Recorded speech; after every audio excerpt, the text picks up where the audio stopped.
So, the number's been disconnected for 20 years. 2 nights before he disappeared, he came to my house. He said he was about to change everything, science, medicine, religion. He wouldn't have left that, Sam. He wouldn't have left you. Welcome to The Good, the Bad, and the Sequel. This is a movie podcast where we're talking sequels, and we do it in 2 parts. The first, an interview with an actor or someone involved that made the film worth watching. And the second, a discussion of the sequel, what they got right, what they got wrong, and how it could have been better.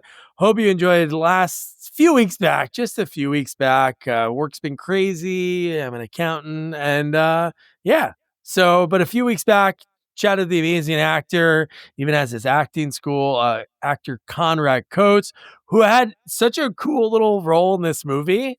And it ended in the deaths in this movie were very odd. Thinking about what was going on with it. Well, Conrad was awesome. Toronto actor. We love our Canadians. Just some great stories from his career. And one of my favorite movies ever, Hendrix, starring, I forget his name. He's the linebacker in Remember the Titans. Underrated movie with Billy Zane playing, I think, like the manager of the Animals. Very bizarre movie, but very good. But yeah, but he was in Tron Legacy, movie I've never seen. But before I talk about the graphics that I thought were cool for a second, I couldn't stop hating them.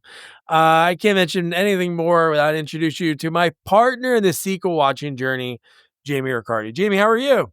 I'm doing great, Doug. It's been a long time. How are you doing? Yeah, it's been good. It would be better if, again, these type of movies, and it's funny, we were trying to time this that the Ares movie came out like the week after. Didn't work out that way with me being so busy, but that movie bombed. And one thing that I saw from people that, from actors we've interviewed, directors and stuff, just other fans of film, it's like the movie's like beautiful, but it makes no sense. And I don't want to say this movie made no sense, but visually it is stunning. Like I wish I saw this in a movie theater when it came out. So when this came out, I remember a lot of people seeing this in IMAX and they thought like it was great. So I think my review of this movie is it's going to maybe not be a fan favorite for a lot of people. No. I think it's one of those movies that it would probably be better to see when it first came out than watching it now. Yeah. You know, because like, for instance, you know, the beginning of Jeff Bridges, I think that looked awful. I mean, the CGI, you know, of yes. the young. No. And again, like I kind of teased it before I introduced you. That is what it was. When we saw it for the first time. Correct. When we see like the flashback of him and his son, and which I don't remember if the son was in the first one. I don't think so, right? I don't know. I don't think so either. Yeah. But anyway, like we saw that, like the agent, I'm like, oh, okay, we've seen that before. Obviously, this is 2010, 15 years ago. It's not great, but it's fine, right? Yeah. But then when we saw that shit for the whole movie, it's just weird. But I just think it's crazy because I mean this goes along with like any movie we've seen in the past. You know, even like Superman 2 or whatever. Like when you watch these movies when they first come out and you see like the new special effects. yes, You know, maybe agreed. 2010 it was probably really cool. Like to see Jeff Bridges, like wow, like you know, like. But watching it now, you know what? So the movie came out 2010. So this is what, you know, 15 years later. Yeah. It doesn't age as well. You know that. You know, like that part of it. Now the other part, the lighting and the special effects, great. You know, like I think visually the movie looks really cool, except for the Jeff Bridges part. Totally. I just think, to me. So I don't remember the first movie as much. I just think this movie really doesn't know what it wants to be. And I see your little note there. Is it a Running Man? And you know, it definitely feels like a Running Man. Well, there's a scene that it is Running Man when they're all cheering out of nowhere. Out of nowhere, we get into this arena. Well, not okay. So besides that, it's my biggest gripe in this movie, and it's a bunch of gripes. But the fact that he's thrown into this mix out of the blue, and he's a master in everything that they throw at him. He's insane. No joke. I looked him up. He's been in stuff. Yeah. He was in something very recent, and he's in the Stallone show that you watch. Yeah. He plays the bartender. Yeah. In Tulsa King. Okay. Yeah. But to me, how the hell did he not get action movies at this? Because he, to me, would have been the perfect accidental, the one guy we love in the movies that we cover, like the accidental hero out of nowhere. It's like this guy's put in a situation and somehow he has these crazy skills because he was really good in that aspect. So I'm not taking away from him as an action star because I think he could do it. And like I said, in Tulsa King, I mean, he handles a gun and everything else. It's great. I'm just saying, if you're thrown into this Tron world, which I want to get into also, but you get thrown into this Tron world, and you're thrown right into competition immediately, and you know how to throw these frisbees. Yeah, and like a couple times, maybe it was one was like supposed to be luck, but it seemed like he knew he was sliding out of the way to hit something else. There's no way. Listen, I know you're a frisbee golf guy, and you give me a bunch of frisbee golf. I'd be lucky to come close to hitting the goal, whatever you call it. Like this is like a different kind of frisbee, or even the motorcycles. Yeah, I mean, you knew it was going to come into play because of the beginning of the movie. That is one thing that I think is so cool, and it is a very famous, like early on Family Guy.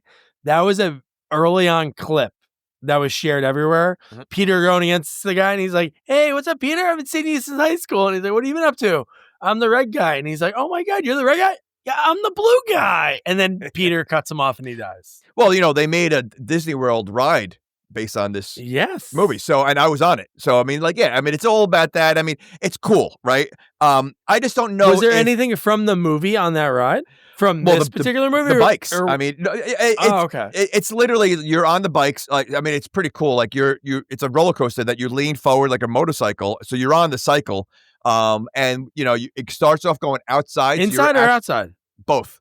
So it starts off, you start off inside, you go outside, you do like this high, like turn, and then you go inside with all these lights flashing. It's supposedly like a game going on. So like, it's a cool ride. It's very short. Okay. But again, we're just talking about literally just a punky kind of kid who rides a motorcycle fast in real life. That has one of the coolest apartments ever. No, I mean, yeah, oh my God. Yeah, I mean, ridiculous. But you throw him into this world, and he can master everything without even like he never made a mistake. He didn't make a mistake on the frisbee. He doesn't make it's just a little crazy, that part of it. So that was like one of my biggest gripes. The other part, and again, maybe I don't remember the Tron the first time, but yeah. So we're to believe that. So I guess in the first movie, he's a video game designer. Is that what it is? Like yeah, he's like a developer designer. Okay, so there's a whole world inside of a video game with bars. The thing that that's insane. I know, but the thing that was really wild to me was the fact that it went, because I only remember in the movie just the game that they were in. They were just in a video game, right? Not other worlds. So I don't remember if the whole beginning of this movie, that if that was not listed or mentioned in the end of the first movie, that's wild. Because they give us so much exposition. Like, I want to do this. He's talking to like the Congress and everything. Yeah. It just, again, it became like Fifth Element, like Running Man inside of a video. Like, that's what, like, I'm like, so there's a whole world. It was pretty wild. Yeah. So again, I get it. The ending was wild. The ending was pretty. The whole thing is wild. Like, and I say this with a lot of movies we cover, that are sequels, obviously. Like, if you want to call it something else, then call it something else. Like Jason X, right? And I said this, I remember I was just listening to our podcast of it recently, and I said, nice. Because I saw How Did This Get Made, the kind of what got us started, yeah. So I remember saying, like, if you want to make this like a killer in outer space, fine. Don't make it a Jason, because it's not a Friday the 13th movie, right? And so to me, this is not a Tron movie. You're using a Tron, using the lights and everything else, but when you have a whole world inside of the video game, it makes no sense. Then call it something else, and then now the movie's something different, but when you're calling it Tron, it's a sequel to the first movie, which, again, I don't remember the first movie as much, and maybe, we'll have some listeners, Egan, explain it a little bit more to us. I just feel like the whole world thing, it just became a little stupid. Yeah. So Clue, I'm trying to look to see if Clue is in the first Tron movie. So Clue was in the first movie. Who's Clue? The girl? Clue's Jeff Bridges is the guy he makes that's in the game. The guy that we see the whole time.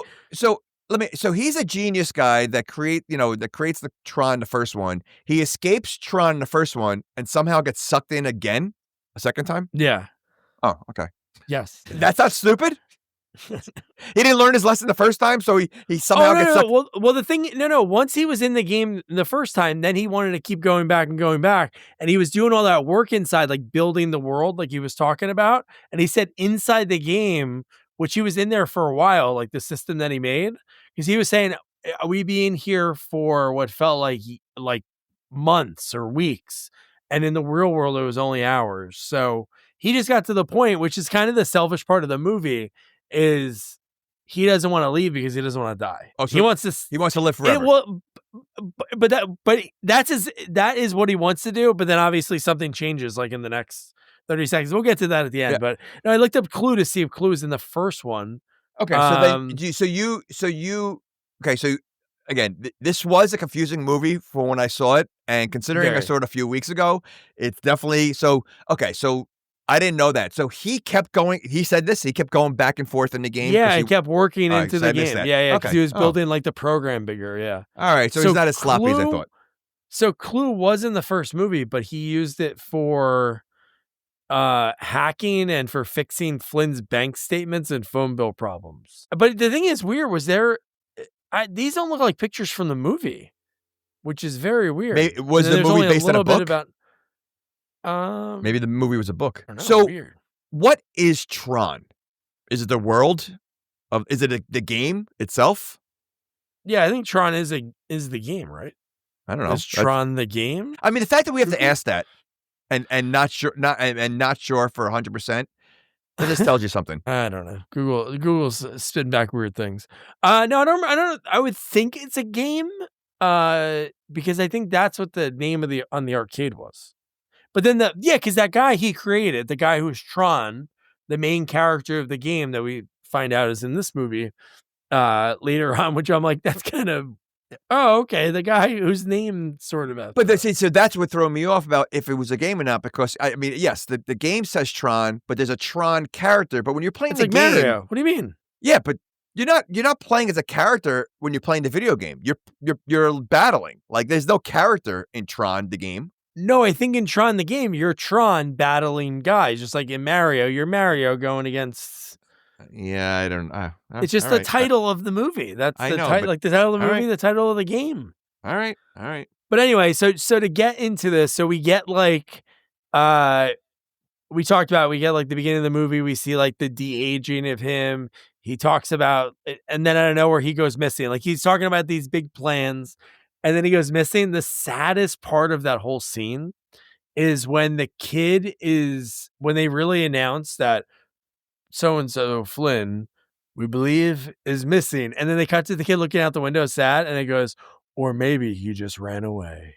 And then we do this smash cut, and it's him in the motorcycle ripping it. And you're like, holy shit, like, what is this going to be? We know it's not him. Obviously, you have to guess it's the kid, but I would never have guessed before watching this movie that it would have the kid like breaking into his company, like kind of screwing them, releasing the program for free, and like jumping off a building. Okay. First of all, he was only going 86 miles an hour on his bike. Okay. He didn't want to go back in time. Two more, he's gone. Okay. And two, you have this, I guess,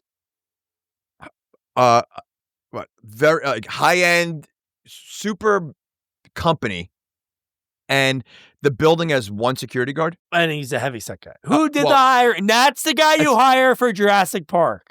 You do not hire him when you need him. You said it better than I did. I put down one guard fat. So I mean, what was he eating? Because every movie, the security guard's always eating. Like it's always the security guard's always like not watching one like there's multiple camera, TVs. They're never always watching and it's always like a styrofoam plate with Always. like coffee cake on it or a I was donut. gonna say, And it's drinking like coffee. sitting on keys and buttons. Never paying attention. Never. And there's multiple. And again, this is a trope in every movie. It's Yeah. always a heavy set security guard. But okay, fine. You always have to have that one heavy guy, in case there's a struggle and you need someone that could, handle someone. But Yeah. you're talking about a building that's again high tech. Money like Yeah, why would there just be one? I don't care if it's like 5 fat ones. they should have one on every floor. Like you're talking about a company that's like does secretive stuff, right? They don't want, they're doing like, and you have one fat security guard who's either sleeping or eating. I mean, that's ridiculous. If you think about it, this company, and again, I don't know if they meant to do this because they really don't talk about what it is. The only thing they talk about is like iOS, which is basically like the operating system. So I don't know if this is like mocking like Apple, because remember the one line when he's like, and this is iOS 12, and he's like, ha ha ha, and they're all laughing. And it's gonna make us so and so dollars. And the guy who's kind of like, he kind of looks like Rucker Hauer. A little bit. The guy who's kind of like the helper of the of the kid. And he's like, well, what kind of upgrades did you make for this one? He's like, we put a 12 on the box. It would make sense. I mean, based on this kind of what they do in Apple, I would think they were making fun of Apple, kind of being the Apple type company. But it's that easy to get into the company like that. Like, no. So Jeff Bridges is a stakeholder. Is that what it is? Well, no, not anymore. His shares probably went to his son. So he probably owned. It was probably one of those deals like 51-49 that he came up with the idea, and the other guy has some sort of percentage. The guy that was like evil, and then he was gone. Yeah, he was kind of a dick, and then we never see him again. Well, we don't see the real world, really. I know that, but we should have got something at the very end. Like at the end of the movie, we got like a little taste, but there should have been like. They already gave us like exposition out of the wahoo in the beginning. Give us like a little bit at the end of like, this is what happens afterwards. It's like, come on, man. Yeah. Something, because it would have been cool to see like, maybe he does do good, which the guy kind of says he does. But yeah, to go back to what you're talking about, he does this annually. He's 27. So I don't know how long he's been Daredevil. Let's say even if it was like since he was 20, he doesn't know that the bottoms of the door frames have the trip thing. He gets in and he trips it, and he's like, oh no. Like, come on. Like how many times has he been there? Correct. Yes. I mean, and what he's doing is great, giving it away for free, and then having like what was it, like a puppy dog or something? Yeah, I mean, clearly he's a mastermind. Which, how did he learn to do that? Because he never had a father, right? His father left when he was young. So how did he learn how to be that like high tech in like it? What, it was just the gene was passed down? And he dropped out of school. He dropped out of Caltech. My guess is like again, Jeff Bridges making the fact that he made Tron, or I don't know if he made Tron with someone else or he did Tron himself. He's got to be a genius, right? Like it was very advanced for itself. So this kid is also a tech genius just from Hereditary. And and the mom was a ninja. Yeah. Well, I mean, okay. So, you said he jumped out, with a parachute. Do you realize, I mean, did you notice how late he opened that parachute? He was about to get splattered, and that's when he opened it. Like, he got stuck in that on the telephone wire or something. Like he got, But he literally opened it right before he got there. Like, I don't think that happens that way. I think you literally, if you jump off the building, you pretty much don't have a lot of time before you open it. You're opening it almost immediately. I feel like stuntmen in movies always are so ballsy, and they do that because that's what you always think of in those scenes. Like if he would have dropped that early as like the movie watcher, we'd just be like, all right. But that you get uneasy about it. You're like, he's going to pull it, right? He's going to pull it, right? Yeah, no. And I would think the fact that he pulled it that late and then immediately got caught on the wire, I think he would have went right through the wire. Like, I don't think it would have stopped. Oh, yeah. Yeah. How about my favorite part was after this, like, he's like, oh, crap. And he starts running on foot. He jumps on the cab. He's holding on to the cab, which is ridiculous. And the guy's pissed off. And he's like, you want taxi, you pay. And it's like, okay, obviously the situation isn't a normal cab fare. Like, yeah. Does he charge extra for that? Hey, I want to ride on the roof. Okay, that's an extra $5. I mean, but the stuff he does, like you said, he's a 27-year-old. I mean, I don't even know what he does for a living, and he's doing He does all these nothing. stunts. No, He does nothing. He probably gets money from the company. Right. But how about this whole? So he's doing like parkour in between the cop cars after he gets thrown from the taxi. He's still doing crazy stuff, nonstop running. Everybody's behind him. A spotlight hits him and he freezes. Like, I'm like, he hasn't stopped yet. He hasn't stopped. Yeah. Why would he stop now? And back to the taxi. Not to mention, the taxi tried to murder him. Because he was trying to, I mean, all the taxi really had to do is like slow down and stop the car. But he's literally weaving a turn, like trying to kill this kid to get him off. Obviously it was some kind of accident that he landed there. So you're gonna be angry and now try to murder him? Like, I know. So did you notice a famous actor in the scene that worked for the company? I did not. So Cillian Murphy is in this movie. Oh yes, yeah, of course. Yeah. I'm sorry. Yeah, I didn't. Such a he small went role. uncredited. I know. Uncredited. I wonder if this is like one of his first roles. I mean, no, he was around for a while by then. Peaky Blinders came out 2 years after this. Oh, really? He was already in like Batman Begins. He was in Batman. Oh wow, okay. Yeah, Batman. All those. No, he was. So he was gonna play like there's a character in the original movie, Ed Dillinger, played by I can't think of his name. David Warner. The guy who was in he was in the original movie. But anyway, so he was gonna play that, so that's why his role was so brief, and it was intended, which is a shitty setup, right? Hey, we're gonna make a whole movie about that guy that said 2 words in the room. Even though he's a famous actor, they're going to set up a potential sequel. Never worked out that way. And then his story, I think the character in the new movie is Dillinger, but it's Jared Leto. Oh, wow. Which I heard did an awful job. Yeah? Yeah. So man. I like him too, but. Who? Jared Leto. Really? What do you like of his role? I just think he's a nut job. And I think, like, I mean, even though no one liked Suicide Squads with him, I liked him in that. I thought he was good. Oh, yeah? I didn't see that. Yeah, he played, he also played, what was that movie? When he played John Lennon's killer. He played that guy? He put on tons, he put on like 75 pounds. Like he got fat. Oh yeah. I remember I saw him in Dallas Buyers Club and I'm like, oh, this guy's crazy. Like he's really good because he was in like those 90s movies. Yeah. He was in, he's also, I like Legends. his band, 32nd of Mars. Oh, yeah, they are. I really do. I just so just I really mean, funny. but he's supposed to be known as like just a nut job. Like he's just like Like when he played the Joker, he was like putting like dead rats at people's like draw. Yeah, he put like a dead thing in what's her name's So How to Get Away with Murder. That actress, I can't think of her name. Yeah, I don't know. Viola Davis. Yeah. He put like a dead animal in her dressing room because he was playing the Joker all the time. So he definitely gets like into his roles. But yeah. Anyway, yeah. All right. So now he gets arrested. He knows this whole song and dance, even though he's from the town. He's like, "Hey, how you doing, Walt?"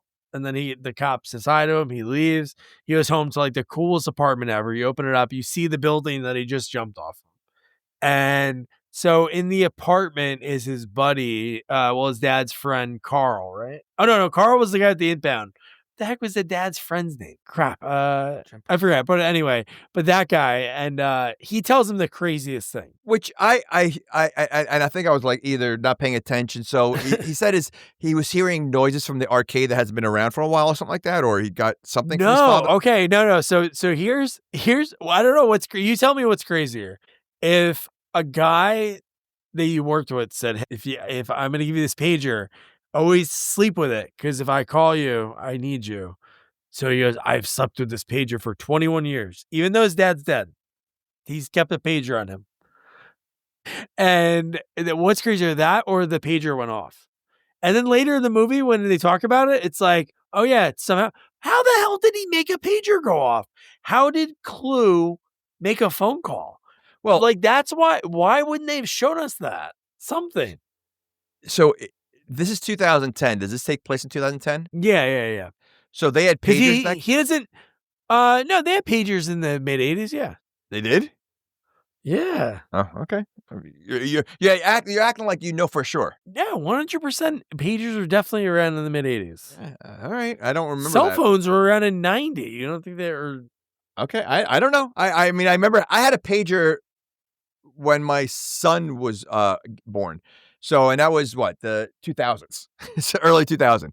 So Yeah. I don't know about the 80s, but maybe they did. All right. Yeah, So 1982, they had a Motorola one.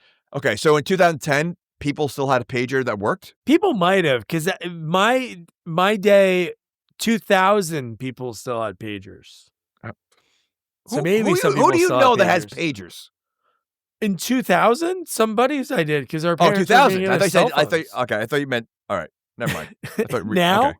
Yeah, Yeah, they page my buddy, and then my buddy rides his bike to a payphone, which there's none of those left. Doctors always had pagers. That I knew. Oh.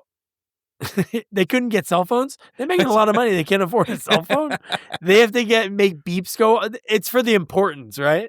If they would have answered that call right there at the table, it wouldn't be as important as, oh yeah, I gotta go. Are pagers and beepers the same thing?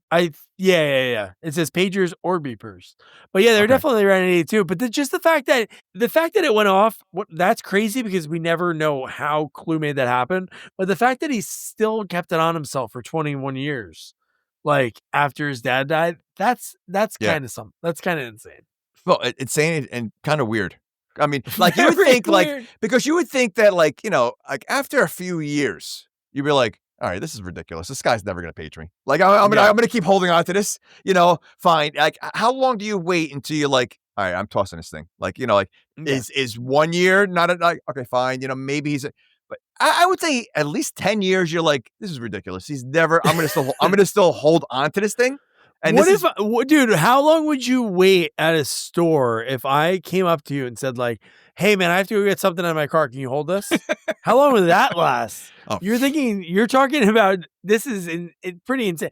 To keep something on your body every day? And that's well, again, if you're saying that, you know, something could happen to me, fine, you know, you're gonna hold on to it for a little while, because you're gonna, It'd be like, you know, a week. It'd be in my underwear drawer forever. Wait a second. So if I tell you, Doug, listen, I got myself into some trouble. No, but that's not what this is. All he said was, hey, like, this was not like he was in trouble and something's going to happen. It was just like, hey, for work-wise, I got to get in touch with you. Then he disappears. Okay. That's different. If you said, hey, Doug, I'm going to go into hiding or something. Wait a second. I'll keep it on me for a while. Okay. But you're talking about a guy that got stuck in a video game. So clearly what he does for work is dangerous. And so I'm assuming the reason why he gave his pager, in case he gets stuck in the game, he's got to get taken out. He needs someone on the outside, which I'm not sure how a pager would work if you get stuck in a video game. I know, but clearly it does. I just wish they would just do a stupid scene of Clue saying, it was me, this is how I did something. But why wouldn't he just do that for a while? Like, he wanted to get Sam into the game in order to bring out, like, why did he have to kill? It seemed like everything was fine for Clue. Like, on this world, he was building an army to take over. He was running Where things. was like, he going? Yeah, why? Yeah, I was also confused on that. So, I'm like I said, I was confused with this whole movie. So, go back. Why did he want Sam in the game? I think because he wanted to lure Flynn out of hiding, his dad.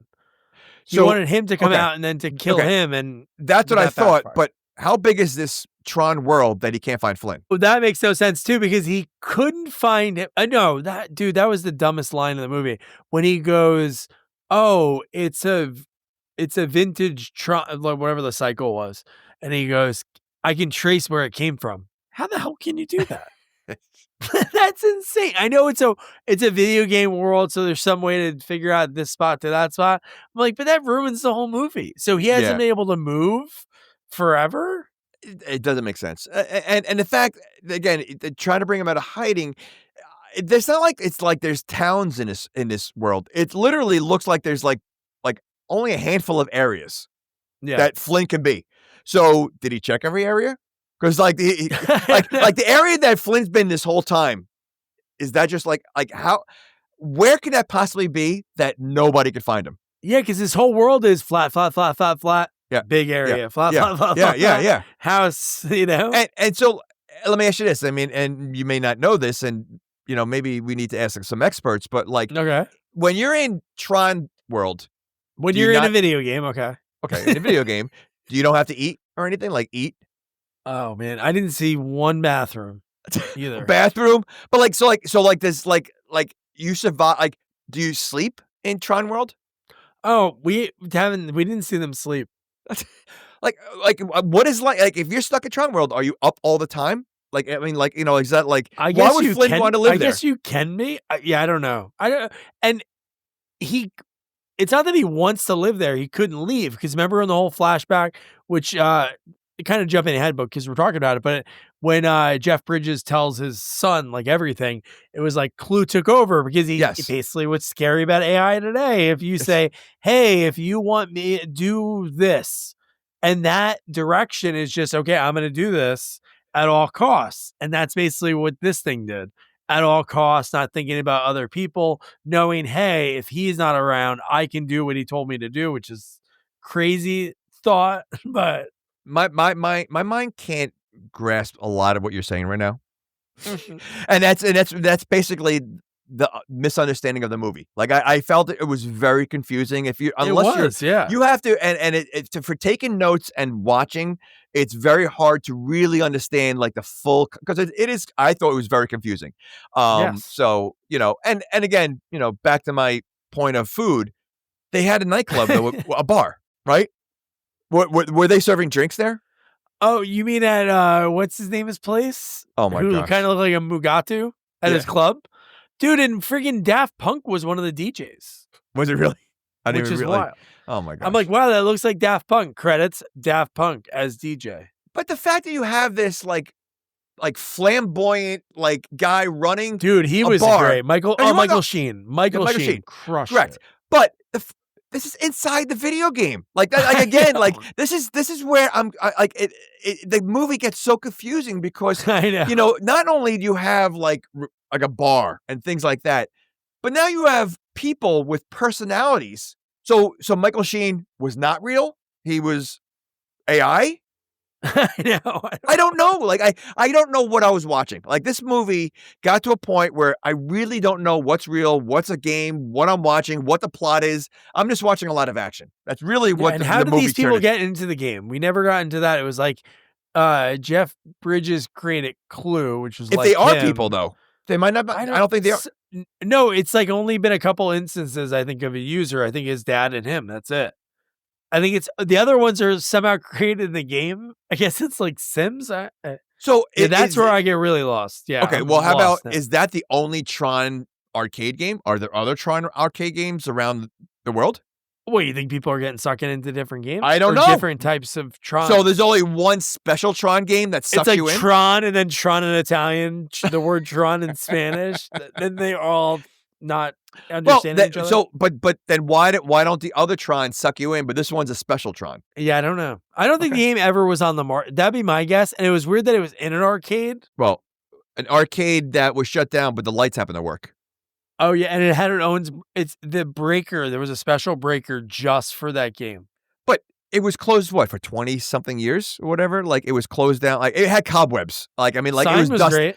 Sign would look brand new. It was very bright. That red sign. But nothing should work in there. Who's paying the electric bill? Yeah.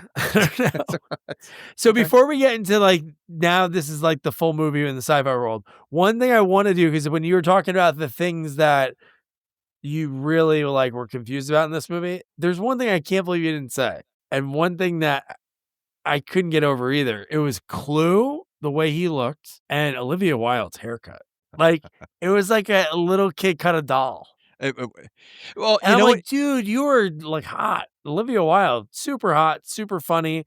And to see her with that bad haircut, like you look at her, you're like, oh, nice. And she turned her head and you see the other side uneven. I think that looks like anime kind of like look to her. Right. So I think maybe that's what it was. That's all I was just thinking. That part of the movie, dude, is weird. Like we'll get into that. Like really thinking about like his dad, like sort of creating a girlfriend for him, like in the end. Which again, like so that's what I mean. Like, first of all, I didn't know she wasn't real or not. I wasn't sure what's going on with her. And then you have a cheering section for every game they have. Who creates that? Are they fake too? Are they real people? Like, it doesn't make sense. Are they in line waiting for tickets? Is that like something? And meanwhile, Olivia Wilde's not even in the new movie. Nobody's in the new movie because it didn't do. It was a story that if it did work, then they would have done something after this, because I think this movie comes out and then they did a cartoon in 2012. I think like an 8-episode cartoon, and that didn't work either. So they're probably trying to test like, oh, maybe we can do another movie. Is Jeff Bridges in a new one? No, he can't be. How Why? can he be? This is Tron World. You don't think he could be in it? I mean, well, we'll talk about the end when we get there and see what okay. really. I'm what just it saying. Is, I'm willing to bet there's gonna be some kind of hologram of Jeff Bridges in the new one. I hope so. It's the only way. And it's funny. I love Jeff Bridges. I think he's a great actor. I mean, everything. When we first see him though, like in Tron World, he reminded me of the dude.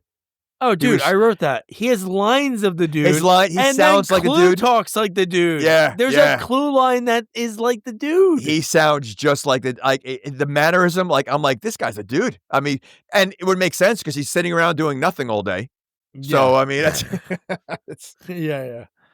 So I just looked it up because now we get into when he gets into the Tron world, which is just when the movie just gets so good. And throughout the whole movie, the score is phenomenal. So Daft Punk actually composed the tracks, and then Joseph Trapanese did all of the scoring of it. But I'm like, wow, the score when you get into the game, even the beginning of the movie, sort of like gives you that tease of what you're going to hear throughout, like the dude, and you hear when he finally gets in that world, and you hear the music kind of change. That's awesome. The music you hear at the Tron ride. You hear the theme. Oh yeah. So like before you get into the Tron world, you see this. It's pretty cool. You see this, like you go into this room, you see a screen of like these bikes and stuff, and then all of a sudden the screen disappears, and you see the cycles of people getting out of the cycles to go, and the cycles all lit up, but you hear that theme music, through that. So it's pretty cool like that. So yeah. Oh, that's awesome. It makes it. I mean, you know what? Like I said, this is like a separate movie. This is definitely cool. It just, to me, like, you take away the visuals, you take away like the action, it doesn't make sense to me. Like the whole movie, but at least it moves. Like it's like nonstop. Oh, now, dude! The action's insane, dude. And how about like he's in this world? It's just crazy. As everything goes from like the concrete like area he was in, and it just turns into this video game. A ship picks him up, and then they're pointing to people, and it's like rectify our games, rectify. Games. So games, are they real people then? Those are the ones that are getting thrown into the real, like, and are those the people getting sucked into the game? No. Those people are somehow within the game. Again, things they didn't explain because they said users, there's only been 2 users ever, him and his dad. So those are people from the real world that come in. The other people I think are created in the game and probably have their role in the game. Maybe they work at the nightclub, Michael Sheen's nightclub, and then they break away. And then for some reason, because how about the one guy? He is part of Rectify, which I don't know what the hell that is. Do you have to like pray to Clue or do something for him? But he runs and dies. He jumps into a giant fan. Yeah. Why is there a fan there? And these are AI created. I mean, I wasn't sure between the Rectify and the other. So one, how do they choose who goes to the game, who doesn't? Like, why do they choose it? Like, why do they pick? And maybe it's like Bluto giving the names in Animal House, whatever he did. Or it could be like, what's her name? Madeline Kahn in History of the World when she's going through the Unix. Yes. No. Yes. But they look nervous when they're told, like rectify. Like they look like they're nervous. Oh, I'm going to get evaporated now. Like if they're not real people, what do they care? Like how do they have feelings? Like and I feel like there's like even Olivia Wilde has like a feelings. She but definitely she's not real. has feelings. Right. Yeah. So it's like it was very confusing to see what's real, what's not real. Why? I don't. And so he created like Olivia Wilde while he was inside Tron. Yeah. And we find out like the whole thing. Well, it's not like is it a spoiler? It's where he keeps everything. Like all of his important documents are inside of her. So she's a giant walking, talking smoke show, terrible haircut. Like, but how do you how does he do that while inside the game? Yeah. I mean, we saw him in a room. I didn't. Where? Like, does he have a workshop inside of Tron? Well, he's magical. If what happens at the end is mind blowing. Like that was something like I think this part of the lore. There might be some connections to Star Wars. That's all I'm going to say. Yes, yeah. But I mean, I feel like there's just a lot of things that we have to assume without understanding. Which shouldn't be. I know, No, because I know, again, even though we don't remember the first movie, I know there was an adept to all this because none of this was in the movie. No. This is all made up, like all of it. Even like, and you know what's funny about all the women in this movie are gorgeous, like every single one. Wait. If you're a game creator and you're going to be living in the game world, why would you make ugly women? I understand that, but you would think like everybody. Not that there's any, like, and there's no real ugly women. Everybody has a different taste. 100%. I want to say that right off the bat. I don't think there's anyone ugly. There's a few. Okay. Listen, all the ugly women out there, if you're hearing this, I didn't say that. You think there's an ugly woman driving saying, "Hey, I'm an ugly woman."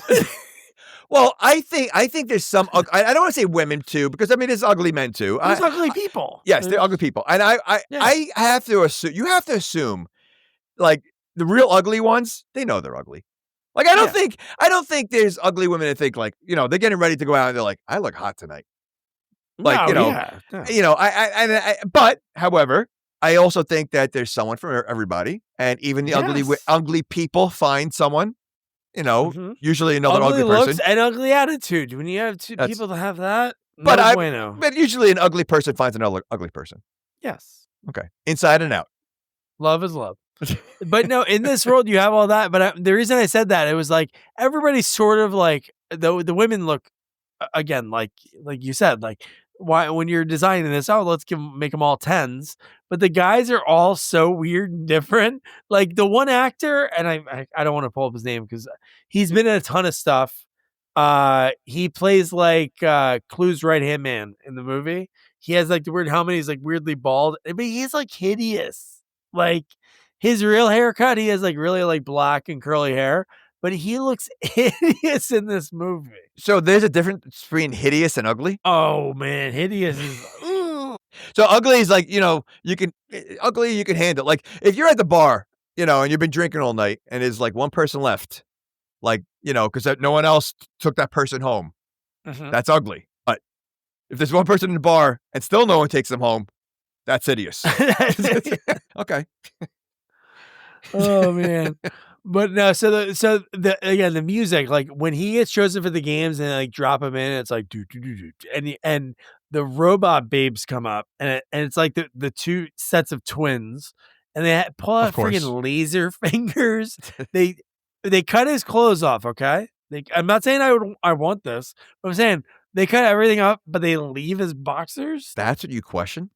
No, but what I'm saying is in the next part, because they put clothes on him like digitally. Okay, couldn't they have just put clothes over what he had on? Wait a second. Why would he have to take his boxers off if they're just putting clothes on top of the boxers? Like regular, like you think he should be naked and then they're gonna put game underwear on him? No, I'm saying they had these laser fingers are cutting clothes off, and then are cutting them off. Well, they don't need. You need to always wear underwear underneath your uniforms. I'm saying their accuracy with a laser finger. Well, it's also a sensitive area. But what if they make a mistake? You don't want to take that chance. Mazel tov. So I can't believe you were hoping this guy would be naked so they could put. I'm not hoping he could be naked. Okay, I'm just saying they do this elaborate thing. Dude, just put clothes on him. Why do we see the laser fingers? It's Disney, so they're not going to take him out of his boxers, But yeah, I mean, maybe they can't do it on top of clothes. The only clothes that they can do is boxers. Boxers are fine. I mean, otherwise, if they took the boxers off and they lasered the clothes on, then you're going to see every nook and cranny when he's running around because it's just like paint over your body. So. And then you have the two robot babes. They go, "Ooh, he's different." And she's like, "I know." And it's like they can like smell. There's something about users that they can like smell or something. But dude, then he goes right into it, and then you go into like the disc dodgeball they're playing with each other, which is nuts because, again, the guy that he's going against seems like, obviously he doesn't have a name like the Rinsler later in the movie. Right. But this other guy seems like, oh, he's like a guy in the Running Man where it would be like the stalker. He's like crushing him sort of. And it's cool. Why the effects were amazing, but even him learning while he's doing it, again, how does he know how to do this that good? But it's crazy. Like when he's like, oh, I can smash the floor now. Well, okay. I'm also going to assume he lives in a city in real life. You know, he's a motorcycle guy. That's it. I'm going to guess he's probably never thrown a Frisbee. Where's he throwing a Frisbee in the city? And like, he doesn't look a Frisbee type. I don't think he has any close friends. To the water, the wind blows it, you lose your Frisbee. So he automatically is a master at throwing a disc, which is, I'm sure, you know, even if you threw a Frisbee, throwing that, because I'm assuming it's heavier. It's a different kind of I know, thing. but what do you assume? Like, they look like it's not heavy. They're not like, ugh. It seems like they're doing it very light. Yeah, but I think it's a different weight. It's a different. I don't think you could throw it the same way you throw a regular Frisbee, right? Yeah. And so the fact that he mastered it very quickly, you know, I think he made one mistake in the beginning and then he caught on real quick. It's just so. I think you throw an average person in a brand new type of game. I mean, look at Squid Games. You know, everybody. It struggles in the beginning of Squid Games because you know, it's all new type of games. You're not going to master that fast. And he did it immediately, So yeah, he knew how to turn. Cool. He also knew how to turn the lights on it. You know where the switch is.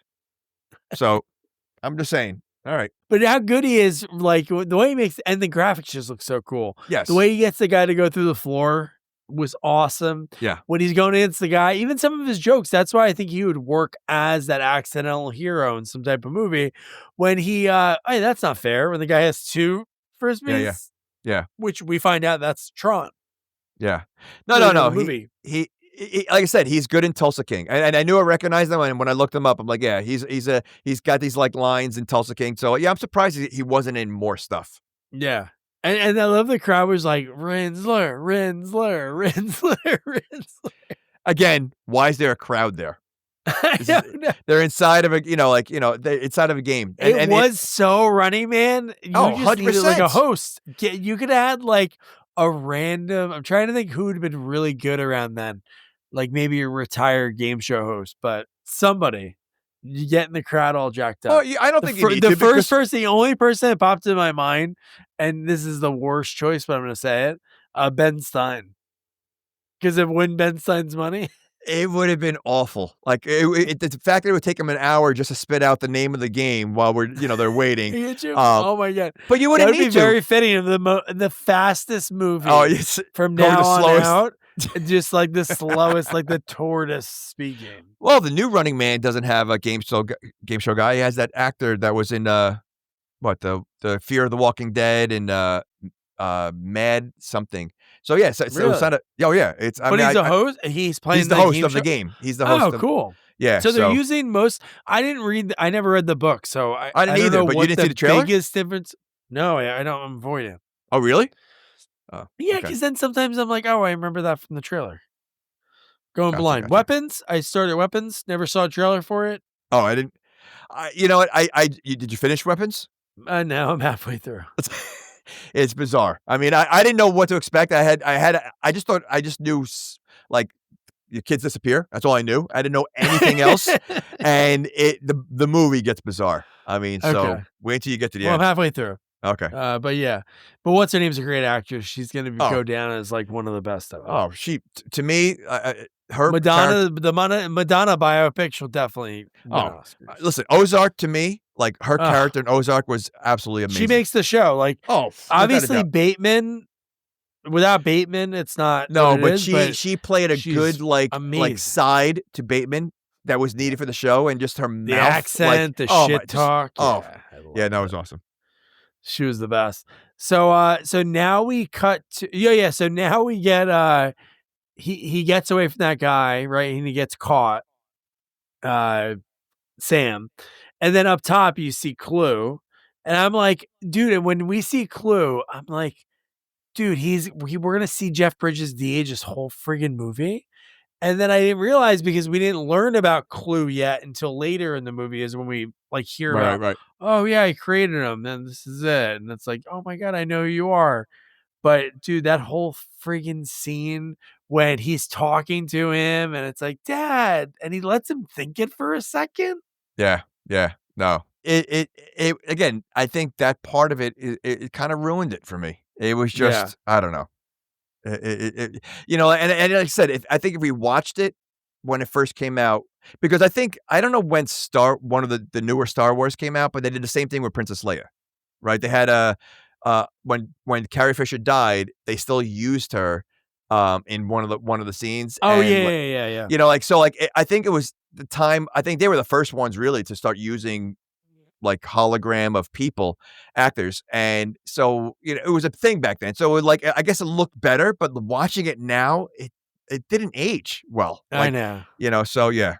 So. And when there's one part later in the movie when he's yelling at, and his mouth goes really large. And I'm like, I know it's video games, so there's not like the structure, but I'm like, his mouth shouldn't go that big. Yeah. It was getting like very silly. Yeah.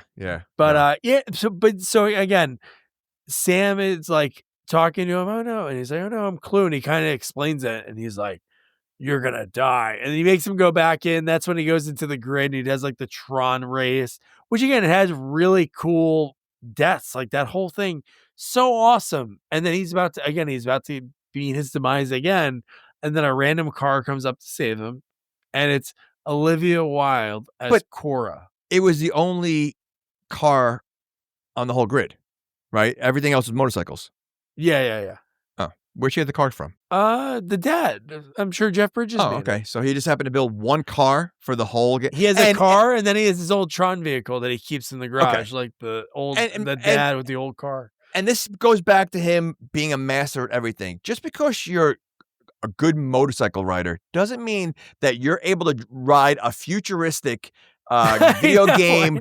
I mean, I'm sure it handles way different. There's different, the fact that he gets on there and it's like he's been doing it forever. This is something I can do. How about the fact? Remember, this kind of reminded me of. Remember Harry Potter, the first time he goes into the 9.5 or 9 3/4, and he hits the wall and he falls over. Yeah. Wouldn't that have been funny when the guy's like, "Oh, I can do this," and he jumps in the air and imagines a motorcycle? See, How does that happen? I think it'd be funnier if he screwed up at first. So like, all right, this is a little different than what I'm used to, and then he gets a little or it stalls on him at first or something and then he does amazing stuff. Right. Let him feel it out. Perfect right in the beginning. Right away. And it just, again, it doesn't make sense, but that's how, and they're flying around like he knows the grid. Like I know. I mean, there's so many areas that he could have went off. And somehow he never did that because he knows exactly where he's going. Yeah. No. Okay. All right. But yeah, then she grabs him, saves him. There's a little cool chase scene for them to get away. So she brings him back and he gets to meet his dad after all these years. Meet his dad. And I wrote this down and this answered my question from before. He's sitting at dinner and they're eating food. Oh, okay. They are eating food. Okay. They are eating food. And I wrote down, where did he get food from? Because he's inside of a video game. And he's not a video game character. So what is he eating?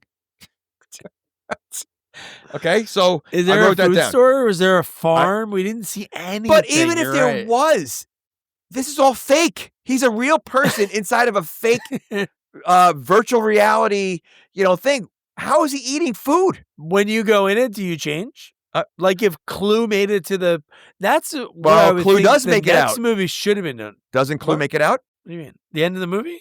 No, I don't think that's it. I thought the world exploded. No, she's out in the real world with him. That was Clue's in the real world with him. Clue is with her? I'm always not Clue. Cora. I meant same thing. They're both computer They're not the people. Same thing. It is the same thing. Okay, so if Clue is out in the real world or she's out in the real world, regardless, you have it's not even a robot. I don't know what it is. AI in the real world. That would have Which- been the twist at the end, right? Do an M. Night Shyamalan, let her wink at the camera, and it's like the color of the eye of blue.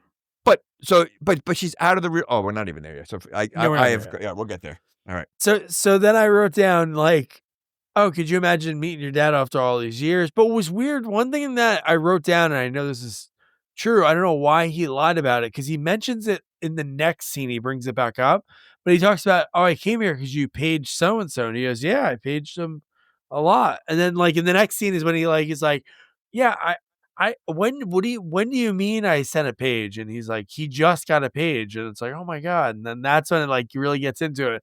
But I wrote down, I love how even the weird future haircut can't stop Olivia Wilde from being hot. That haircut was killing you. It was crushing me. It was just that it was like a doll. I know, but I looked past it. Like I crooked. wasn't even paying attention to it. So Yeah. So let me ask you about pagers. Is there like a certain distance that pagers don't work anymore? Like I don't remember. Like and that's a serious question. Like a walkie-talkie. There's only a certain distance. Oh no, it'd be wherever. No, because it's like a cell phone. It connects to a cell phone tower. So the pager, you could be across the world and it still works. If it could ping to a tower, if are you guessing or you know this for a fact? No, I'm saying like you have to be able you can call me, but if I'm in the middle of the jungle, it's not gonna ring. Well, I'm okay. So you're telling me a pager inside the video game world works that far? Who knows what that distance is? Oh no, that's what I mean. I don't know where but but in theory, if they are just in that Flynn's arcade, because that's where the game lives. Correct. Clue could have done something, get out of the video game, which again, that's obviously what he did. But tell us about it. Tell us like, oh, he somehow knows how to transmit messages or something, but nothing. Well, we also, obviously way past the beginning of the movie, but we also, how did he find that secret entrance to go down to the basement of the arcade? Yeah. We went right over that. I mean, like he literally. I forgot if he saw like a light coming through something. I don't think so. Like he knew where to go. Like he knew to go there. He started the game, and then he just like started like it was like calling him. Oh, you know what it was? Didn't he go down there one time? He did. I feel like in the beginning thing, he went down there one time because remember when his dad's talking to him like later in the movie, he goes, "Do you remember the last thing you said to me?" And he said, "Oh yeah, you were gonna bring me in and show me or something like that." It was like this weird memory, and then he disappeared forever. I'll tell you right now, I could tell you that Egan is going to send us about 7 texts explaining. You think he's a Tron Legacy? I think he is. I think he's a big Tron fan, and he's going to send us a bunch of texts explaining some of our questions we have. Good. So, which I need. So please, Egan, can you send me like a text for the entire movie because I am lost. Amazing. So now, again, this is going to be a big question. I know this is next on your list. How do you get books there? He also has a lamp in there. Lamp? You're inside of a lighted like Tron world. He has a lamp and books. I mean, if everything's Lego looking, I get it. But the books looking very old, right? It should be all Lego. So they should be like a Lego? Like that? No, just like everything should just be like computer. It should have that look, almost like the full apartment has that look. But we don't need books. Why even have books in there? Why have a book like books in there? Like she loves Jules Verne. Oh my gosh, she's AI. She shouldn't like anything. Like the fact that I think they like things. AI likes things. I think they can. They get creepy. AI likes things because it's things that you want to hear that they like. Yes. AI is not going to like. But he doesn't like Jules Verne as much as he likes like Tolstoy or whatever it was. Ridiculous. So stupid. Yeah. Okay. Because I know we're getting close to the bar scene, and it's just adding to this stupid world of Tron, which I have way too many quotes. Yeah. Do you remember what else they had in the living room? They had Othello. So you're saying they have a game inside of a game? A game inside of a game, yeah. A very normal, boring black side, white side game. So do you think that that's like a special, like hidden thing inside of Tron that if you beat a certain level that you get to play Othello? You get Flynn's apartment. And you get to play Flynn's Othello. partner with bad Yeah. haircut, Okay. Cora? Maybe. Okay. So now one thing that was very weird, when they were eating dinner, why did the son still have his motorcycle gloves on? Well, it's cool. It's cooler looking. It was very weird. He had leather on his thumb, and the rest of the fingers were exposed, and he was, like, grabbing the food with it. So you would think, like, so that was another outfit that the AI created for him, correct? For the race? Yes, very So weird. shouldn't his old clothes go back when he's leaving the arena? And You would think so, right? right? I'm like, I Yeah. don't think if they're creating the uniform for like the Frisbee game, I don't think you're walking out. You shouldn't be able to walk out with that same uniform on. It's Yeah, it for, should go away, right? yeah, and be in his boxers and you'd be happier. Yes. See? Okay. Yes. All right. Because that makes sense, right? That's Yeah. So Flynn is talking to his old man. I mean, not his old man, to Sam about like life. What are you up to? Oh, that's where I went to school. Oh, do you have any kids? Oh, she asked if you had any kids, and he goes, yeah, no, I had this rescue. And I forget what the dog's name was, and then he throws in like the first like dude line. He's like, dogs are cool. Yeah. I wrote down like 3 of them later scenes, but lines that he said just like, yeah. dude, why is he talking? I get it. I He was said- like a sort of like a video game guy. Those guys were very like, some were like, if you ever watched a documentary about like the E.T. video game, Yeah. which I'm taking the kids this Saturday to see E.T. at Mahoning Drive-In in PA, followed by Starman. That's the second film. Jeff Bridges movie. I've never seen that. Real? It's Jeff Bridges, I think, right? Yeah. Which I'm happy. And my lady. They may Karen be Allen. if I remember correctly, they may be bored of Starman. Like it's not like, it's I'm hoping they're sleeping by then. okay. I think they'll just make it through ET. But do you remember who's in the Starman TV show? I didn't even know they had a TV show. Former guest, our pal Robert Hayes. He played the main character, which I am excited because it's a Carpenter movie. That's kind of like a family-ish movie. Do you know what it's about? I do, and it seems like he's silly in it, right? Because it's like a silly kid alien. No, I think it gets I mean, I saw it as a kid. I mean, so I think it's, one of those movies where he says he's an alien. She doesn't know if he is or not until something happens or something. Or okay. But I think it becomes an emotional movie too, kind of thing. Like, yeah. So I don't. If I remember correct, I was a kid, so everything was probably emotional. So who knows? Hopefully the late night after that, because they're imitating an actual drive-in lineup from like 1985. Oh wow! That they did then. So I'm hoping the late night one, if the kids are really still out. Okay. All right. Well, so but it's funny that it's another Jeff Bridges movie. Young Jeff Bridges. So, but non-CGI young. Oh. So, but I think, maybe because he was sucked into the video game during the 80s, right? Like, so that's why he still has like that kind of dude talk, because dude was big in the 80s. That was big. So that's why he's probably saying that's why he's probably talking like that. No, he just says it because that's his characters. If he's not a serious movie, he plays the dude. All of his lines come out in the dude. Commercials he does. And it's just his claim to fame, dude. Okay. And it's great because he is a phenomenal actor. Oh, he is. But just even just some of these, right on, man. Yeah. No. You're right. Okay.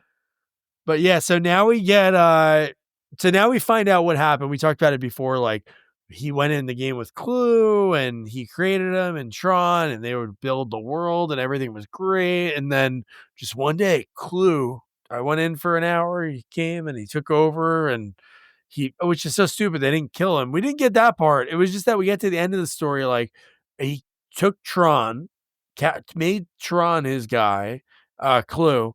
He like beat up Bridges, but then just left him. So he left him be able to build this tower and have opportunity to build like this woman. But he left him where he can't find him, which is stupid. Wouldn't he have taps on him? Well, wouldn't you make you created a bar? Why wouldn't you create a jail? Yeah. I mean, a prison or something, like a Tron prison, like, yeah. That's See, and his claim to fame was that if he fought back, because his son was like, "Why did you fight him?" And he's like, and again, they didn't show scenes for us, but every time I fought him, he just got stronger and stronger. I'm like, what does that mean? He was going after him, and then from that, he built a bigger army. That doesn't make any sense. But when he says I'm fighting him, is he fighting him in Frisbee game? Yeah, What does he fight? so. Like what does fighting him mean? Yeah. Like, like I don't like really. I wish there was more games. Like, give me a spoof movie of this, like Frisbee games, and they just get like sillier and sillier. Kind of like in Beer Fest. Remember Beer Fest? Yeah, Some yeah, of of the course. things are really Yeah, silly. yeah. No. But I mean, but like I wonder what that in reality in Tron world, like what does that mean that they were struggling? Were they having their like end of the movie kind of fights and then that made him weaker? What happened at the Yeah. end of the movie? Or is it like did he have to compete against him on the cycle and everything else? And every time he lost to him, he got stronger. Yeah. I don't know. Would that make sense? Maybe. I don't know. If he can't beat him and then Wait, he learns that's from what you're worried about making sense? None of this movie makes sense. So I don't think it really makes a difference. How about so he wants to go back now because Sam wants to, he figured out how they can like get out and the portal's like open. So he wants to bring his dad with him. So then Sam convinces Cora to, hey, I need some help, and mentions Michael Sheen's character, which I forgot. It was a very silly name. So the fact that he's able to like sneak in. Wait, is it Caster? Caster. Yeah, that's it. Yeah, I thought it was okay. something sillier. But yeah. So to go meet Caster, but first he like meets the hot blonde from earlier that cut his clothes off, minus the underwear. And the fact that you think everybody's looking for him, right? There's cameras everywhere, tracking up to wazoo. They can track the car where it came from. They don't know he's there. Like that to me makes zero sense. And not only that, he's able to go in an elevator, which definitely has cameras, and like perfect, and then get to this Michael Sheen party. Why is there who created Caster? Yes, I don't understand it. And the fact that they created just to be friends. Somehow Cora's friends with him, and then They have the history. fact that he knows they do have history, yeah. And but the fact that he knows that, hey, I can sell him out this quick. Like there wasn't time for this. No. Like, And he met Michael Sheen and then he did the sellout, but right. he didn't even know anything about him Agreed. yet. I think that went way too fast, the way the Yeah. sellout was. But even so, like, why is this guy the only one that can help him? Like, who is this guy? Like that. Yeah. I mean, Jeff Bridges is the ultimate mind of this entire thing. But there's a Caster that he can't escape because he needs this guy Caster to help him. Like, I don't they didn't explain who Caster really was. How he created? A bad dancer. Oh, well, and he looked like Mugatu. That's what that wardrobe person did. They're like hair, makeup, outfit, Mugatu, Zoolander. That's it. That's what we're gonna go with. Which I threw off, by the way. I never finished Zoolander. The first one. I to me, I put Zoolander up there. I put it up there with what's the stupid movie? Joe I can't Dirt? stand. Yeah, it's like Oh, that kind I can't. that's rough, Yeah, I can't. man. Yeah. Oh man. So how about when another thing that's really stupid is like right away they mentioned the outing, because then I think this is when they figure him out on the camera. Like once he's in the elevator is when they're like, oh, I wonder where he's going. That's when they find him.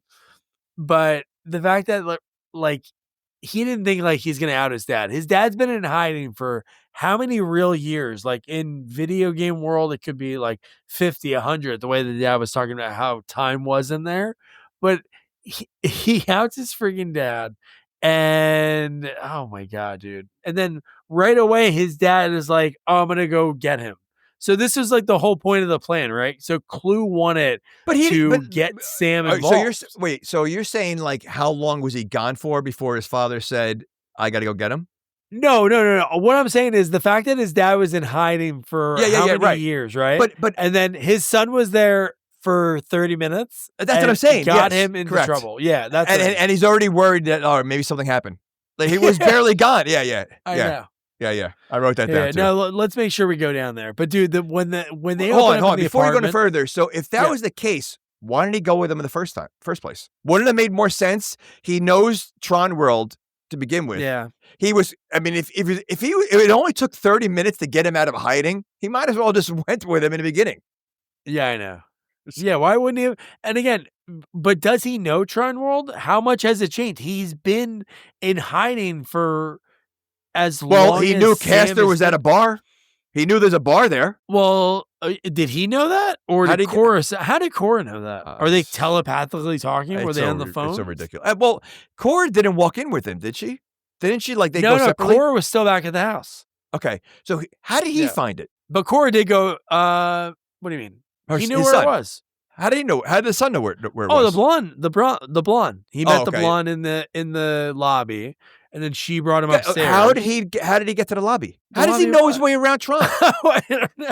I mean, this GPS? is a I'm weird. sure there's some sort of deep. Oh, you think there's GPS, signs? Like there's just signs posted on the wall. This way to the bar. This way right? Center to the City or something. I mean, Whatever it's called. I'm just saying, if he's in this weird, crazy outer space world, if you know to put it, and he's able to move around like he's been there before. Yeah. Okay. All right. But it worked, the timing of this whole plan, because it's almost like, in theory, it would have been a perfect plan if they did think about it. It was like, hey, Sam, you go first. They'll think you're alone. Then me and Cora will come behind. And then at the same time, we're all there. They're going to be at the apartment. Like, that would have been the perfect plan. And also, if he would have set up a bomb, he could have killed Clue and all of his guys, because every single bad guy was in the apartment. Yeah, like, they were all in there. Because at the nightclub, everything was fine. And then shit hit the fan, like, pretty quick. And it was cool that Conrad, the guy we interviewed, he's in the scene gonna defend Sam, and then he takes out one guy and then gets sliced right in half. Right in half. Yeah. Like this whole scene went from calmness to chaos pretty quickly. Cool but bar fight. It was scene very in cool. a futuristic kind of world. Yeah. It was nuts. Yeah. No, it was cool. And what do you think about the way they die? They basically shatter into like pieces of, like, they look like metal flake. Yeah, I was gonna say, like, it almost reminded me of like Terminator, kind of like, like when he got like blasted. They kind of like disintegrate and crumble at the same time, kind of. Yeah. Yeah. Well, it's AI. It's like computer, like I guess, but supposed to be like metallic computer kind of like thing. Yeah, image, no, that makes sense. And what Yeah. is Michael Sheen doing this whole time? He's dancing like Michael Flatley, doing like leg kicks, like very weird leg kicks. I feel like his character was a ripoff of kind of Fifth Element, Chris Tucker. Like it just. Yeah, a little bit. He kind of like had that look a little bit, but like he had that flamboyant, like dancing around and like like over the top personality. And so yeah, that's what I felt. The And this is where we find in this fight scene, because Cora like loves Sam right away. She's like hooked. She fancies him. She puts herself in harm's way, tries to take a guy, and you're like, wow, she's pretty badass, which she is. But then she always gets her ass kicked pretty quick afterwards. She does, but how come she doesn't disintegrate? Because she's different. So there's like users. Oh. Like if Sam would have got cut in the arm, he wouldn't have turned into metal flake, I don't think. Well, Sam's real. That's what I mean. The other people are robots, part of the game. Part of the game. She's something different. She's not part of the game. She's created a in the game or something. She what? I don't know. However she's created, she's a robot. She's more of a robot than other people, because we see her robot arm. And I then know, it comes back. but that makes no sense. Fine. If she's a game creation, also she's in the game, even though she should die the same way as everybody else. Yeah. Okay. Yeah. Very weird. Okay. But what do you think? Again, there's so many times we're talking about like, this is very weird. This doesn't make sense. How about like, so Flynn wants to be in hiding, right? Like that's his thing. He's wearing a hood. Why the hell is there lights coming from behind his head inside the hoodie? The whole inside of he's on his knees and he's doing like a WWF entrance. There's smoke around him. And not to mention, there with a lighted hoodie. He's not dressed as anyone else there. He stands out completely. I know. So like that's the worst hiding thing he could possibly do. Yeah. Like, yeah. So, okay. So this is when we find out what Olivia Wilde is. It's like ISO, and there's basically all of his creations, all of his work is like in her body, which if that's not in the new movie, that's so stupid. Well, that also, I think that doesn't make sense either, because if all his work is in her and she's running around in a car on the grid and doing all these things, you're taking a major risk of losing everything. Because she's constantly like, wouldn't you want it somewhere where you're in hiding? So keep it in hiding. Why would you keep it something that's constantly out there getting like a chance to die every single time it goes out there? Yeah, I know. That's the poor most planning. important thing. Yeah, the most important thing. Yeah. Yeah. And then at the same time, like they're running, they all get away. Clue gets back, and this is when he takes out Michael Sheen, which is like, what was Michael Sheen's role? He didn't do anything. He didn't really have a chance to talk to Sam. Well, he's the one that double crossed him. That's it. That was his role. No, I know, And but be he got a killed for distraction. that? The His what? bad guys couldn't take him out. Oh. His henchmen weren't good enough to take him out. That's what. But it was. why'd they go after him anyway? Why'd they kill him? Because Like, he didn't get the job done. Why they kill Michael Sheen? Yeah. Yeah, because he didn't get the job done. They were pissed. But he did. Send he a brought message to the. Well, he did didn't bring keep him. everybody there, and he brought. Wait a second. He brought Jeff Bridges out of hiding. He did, but it's like Seinfeld. It's like you can make the reservation, but can you hold the reservation? He made him show up there, but he wasn't there when he got there, so he didn't get to have his Jeff Bridges and the son. Well, what he should have said was, "I didn't want to kill him because I wanted you to have the honor of killing him." Oh, that's the See good. that. Okay, that, I won't that kill might you. have Great saved his line. life. Great line. But it didn't work. And then how about like the catch up? Hey, so what's life like out there, man? And he's like, ice caps are melting, wars in the Middle East, Wi-Fi. And he goes, what's Wi-Fi? And he's like, wireless internet. And he's free. And he's like, I thought about that in 84. And then my favorite was one of the end lines was, and the Lakers and Celtics are back going at it. Because that was the year when they were back in the finals. So stupid. But like Very when I hate when they do that in movies and then they just talk about like and they're like amazed at what's going on. You know, like oh yeah. I would lie, be like cars are flying. We live until no. But how about one thing I do like about this versus one of the best sequels ever in Aliens, Ripley, when she hears the news about her daughter, remember she's like very like stoic, there's no like emotion. When he hears about his parents, which he sets himself up like, I know they're dead. Like he knows they're dead based on time frame. But when he hears it, he's like very, very bummed out. Like, and then I wrote down like, what about the wife? Was that something in the first movie that she died before any of this or something? Because there was never a mom. Even in the flashback scenes in the beginning, it was the grandparents watching the kid. That was it. Yeah, you know what? Maybe it was something in his. I hope so. What, was he even married in the first one? Like I don't even know. Remember. Yeah, I don't know. remember. All I remember is the lady from. I remember the cast. I remember because there was a good like cast of character actors. But yeah, that's it. Yeah, I have no clue. But Clue. Speaking of Clue, so even Clue talks like the dude because one of his lines that he says, the dude. He is the dude. But one of the lines that Clue says to Sheen and his crew, he says, "End of line, man," and then that's when he has them all killed. So because Clue was made by Jeff Bridges, did they even talk about the fact that he looks exactly like Jeff Bridges? No, I think that's what he made it to be his likeness. I think that's what it is. Clue stands for something like that. Something like clone something unit. Oh. I don't know what the L is, Okay. but I get the I probably don't have the beginning. I definitely have unit. I think that's definitely right. Well, you kept saying Clue. I'm thinking KLU. Oh, I think it's CLU. Is it? I don't know. KLUE. Why would you think it's KLUE? Because this is a video game. It's not like a board game Clue. Why would it be CLUE? Or a Clue. Wait, why would it be CLUE? In the video game world, we do cool stuff, guys. Wait We're a second. edgy. We flip the C for the K. Why are you acting so tough that it's K? Why would CLUE be like more? Because that's what it says in the thing. Oh, he it says does? it in the movie. Where do they spell it in the movie? The dad says, he goes, Clue. I made Clue. And he's like, CLU. And he tells his dad what the definition is. I didn't remember that detail. It's okay. Okay. Well, I was watching like the European version, and they spell a clue with a KLUE. Oh, do they? Yeah. It's I meant French. Geely. Oh my gosh. So now, so now we get like that weird moment, like they're on another ship, kind of thing, right?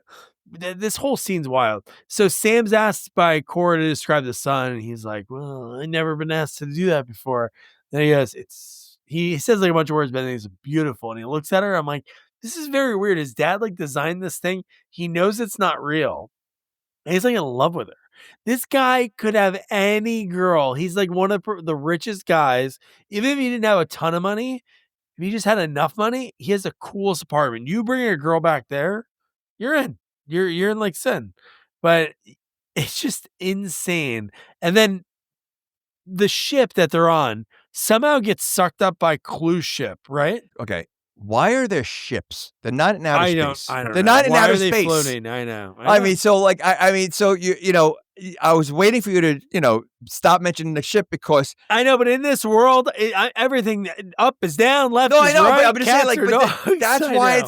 it's like, why a ship? Like, I know. Why are now they? I because know. the world is like a space. Like this movie's like a space movie. Once they get into Tron World, it does feel like it's a science fiction space movie. Fine. Then again, don't call it Tron. This is they could be on another planet, and this is how they deal with things, and they have to play these games and whatever. I'm all for that. But when you start getting ships and all that, it's like you are basically making a science fiction space movie without making a science fiction Star space Wars. movie.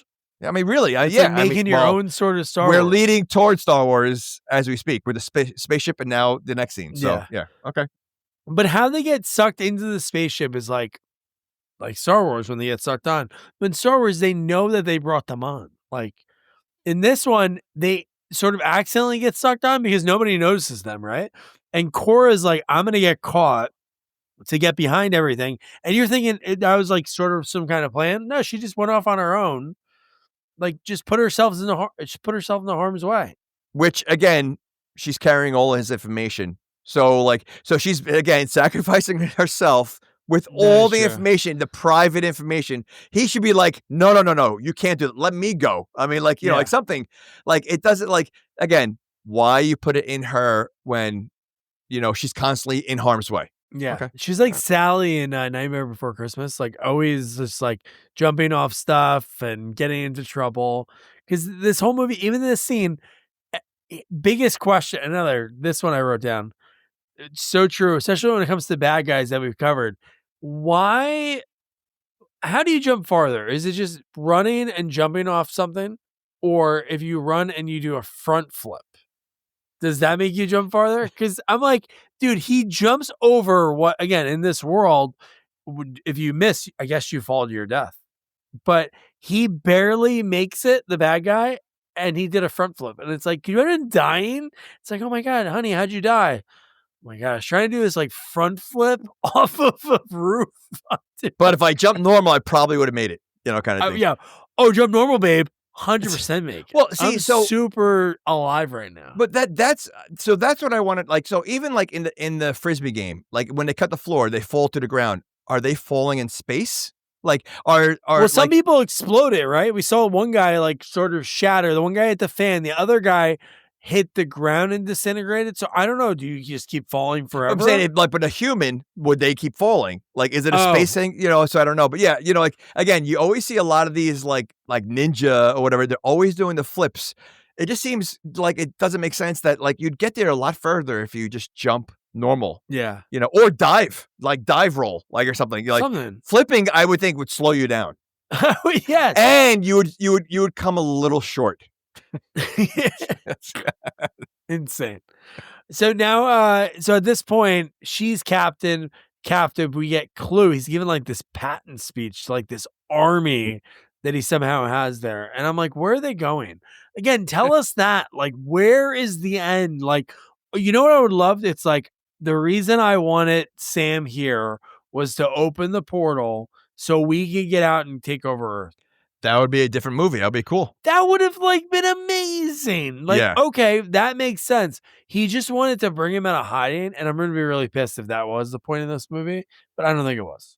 I really don't. So think maybe he wants to get rid of him because he's afraid that he's the only one that can get rid of him.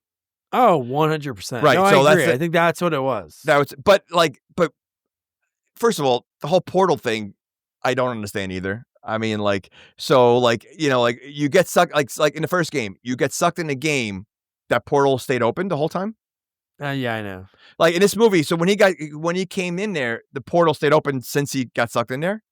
And why does it close after a certain time? I know. Right? Yeah, you would think if you go in, I would think when Jeff Bridges designed this originally, if you go in the game, there's a door to get right out.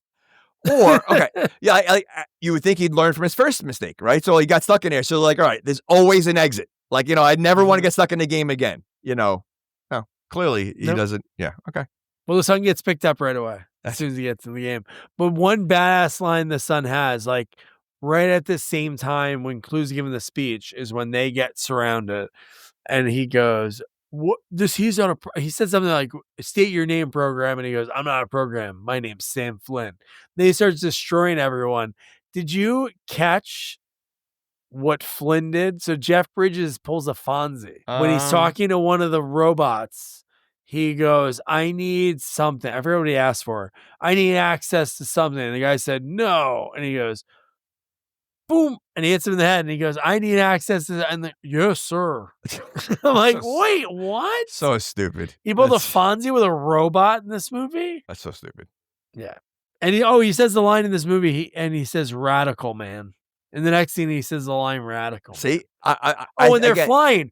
Oh yeah, when they start flying. So from this scene, again, that's what it is about action movies we cover. Ones like this, especially sci-fi. There's so much stuff that is just like amazing, but it's like 10 minutes of amazing and really nothing to talk about. But when they get away and they go into that flying car, which where the hell did that come from? Which we find out later what Clue does. Clue turns into a plane, which is like insane. This whole movie is insane. Rules. There's no rules. I was going to say that. There's absolutely no rules in this movie. So. Yeah, I know. But when they're in the plane, like sort of like the invisible looking plane, and it's like, "Sam, you get on the turret," and he's like, "We're gonna take out 5 of them," and he's like, and again, a master at that as well. Like he's pretty good. I mean, if you've never shot a turret before, which I'm assuming he's never done. That's Star Wars. That's the end. 100% it's Star Wars. The whole scene, because that was when Luke switched with what helped Han Solo out on the Millennium Falcon, and he killed. Yeah. Remember he goes, "Don't get so cocky, kid." Was Star Wars again. But like he mastered that as well as the ring thing, the motorcycle, like everything he did it to perfection. Yeah. Okay. He's a pro. Yeah. Another line. This is my last line about the haircut. I said, "Why couldn't Flynn give Cora a normal haircut? She looks like Miss Lippy." Oh wait, from Monsters Inc. Lippy from Billy Madison. Oh, I thought you were saying like Monsters Inc. The little woman. No. No. I'm sorry. Lippy. The Incredibles. I was thinking of the Incredibles. With the big glasses that makes the suits. Oh yeah. No, not her, but no, Miss Lippy, because she has like that weird. She has that really like the perfect straight line, like a doll. I can't believe you're this disturbed over her hair. It's and I really like. I looked past it within seconds. I'm just thinking like it was like anime because you just thought, "Oh my god, there's flying planes." The CGI. Well, she kind of looks like was it Lucy or what? Not maybe it wasn't Lucy. What I think. Oh, it was dude! Lucy. Oh my god, the one with Scarlett Johansson. Yeah, Lucy when she looked weird like that. Yeah, and I think it's the same kind of haircut. I'm like, all right. God, what a weird movie that was. Oh, the ending of that. Do you remember the ending of that? I think she turns into like a USB or something like a something like. Oh yeah, no, I remember something. I remember her just being surrounded and like very large, like she started growing or something. Ridiculous. Yeah. Very weird. Okay. So, so they start taking a bunch of people out, and then we find the Rinsler, which is Tron, which was revealed like not too far before that, because Jeff Bridges is like, "Hey, it's him," and then he like ducks and hides. But then he turns and he goes, "I fight for the users," and he gave up his life for them and died. Why would he do that? Killed by Clue. After all this, then he in seconds, like he really didn't last long. Yeah. Like, how about when they're falling? How about when they're falling from the sky? Like, and he's beating the shit out of Clue is beating up Rinsler. And then at the very end, he like kicks him to make him die. He like kicks him into the water. And that's when he turns into a plane. So, and that's like, again, like when like, is there a sky? Like what are they just like in a galaxy in this Tron world? Like it was just so confusing of what's like what I was watching. So. Yeah, it made no sense. But turning into a plane. Then we get from this part after this, he turns into a plane, and then we get like one. By the way, if someone's listening to this and didn't see the movie, this sounds so ridiculous. What you just said, that he turns into a plane. I know. Yeah, then the guy turns into a plane. No, that's true. He turns into a plane. Okay, which is insanity. Yeah. But when we have this stupid like. I always hated this in movies. It's almost like you think Mortal Kombat, like that one fighting area where you Oh. fall off and you fall into the spikes. Like every time, like you're telling me when you're attempting to throw the guy you're trying to kill, you're gonna perfectly throw them in that straight line right behind you and not left to right. Like it takes more energy to throw them behind you, and like somehow nobody's falling off of like this like tight area, and then you have Clue and Flynn. And I call it the way he's, Jedi like, Bridge, is what I was calling exactly. No, 100%. Yeah. Again, it's the same ending. It's very weird the similarities between the movies. Absolutely. Like right now, it's Yeah. wild. Yeah. Yeah. They do the old do-si-do. They make the fake disc. Yep. And then he looks over and her disc is empty, and he's like, Well, because he took it. Remember, he took. Yes. Yeah. Yeah, but he did the old switcheroo, and he had it. And then she was like, and then he gives that look, and he's like, I'm gonna jump across, and he's holding him by his fingers, and you're like, so ridiculous. Like this whole fight sequence on the bridge and everything else, it's just like so over the top. You know, it just dude, when he turns into a Hoover steam vac and he's sucking the air around him, I was like, dude, you could ask me a million things. I thought he was going to jump across. That's what I thought was going to happen. They made it look like that. Because he was getting like energized, sort of, and I thought he was going to do like a run and fly. No, the fact that he sucks him over to him. I really feel like no setup to that. There's not like one time he did like a little sucking. No. I was like, I'm trying to think. Like, I feel like when they came to this part of the movie, like they're like, there was no like, what are we gonna do? Like, how are we gonna like make this climatic? And like the things that you put in there, I would never think that would be brought up at the boardroom. Like saying, hey, you know what? We're gonna have him turn to a plane. We're gonna turn to a vacuum. Like all this stuff. Like this is a Tron movie, and they're taking it to a whole different level. Like. I don't know. Do you think like the writer of the movie was trying to figure out the ending and the director, and they're sitting there and the janitor comes in and he dumps out the trash and they're like, hey, Frank, they've been there for like 3 hours and they're like, we just can't come up with anything. Frank, what do you think? And he's like, and then the guy turns into a plane. They're like, holy shit, that might work. Right? Or you hear like the one guy at the board meeting going, vacuum. And the guy's like, vacuum. Frank That's a great idea. Frank had the vacuum. He was using the vacuum. So dumb. They're like, oh, what should he do? Should he fly? And Frank's just like vacuuming the lamps. Was it in Spaceballs with a vacuum? What movie had? It was a giant vacuum. It was in Spaceballs, right? Yeah. Sucking everything in sucking space. blow. Yeah. Ooh, no, blow.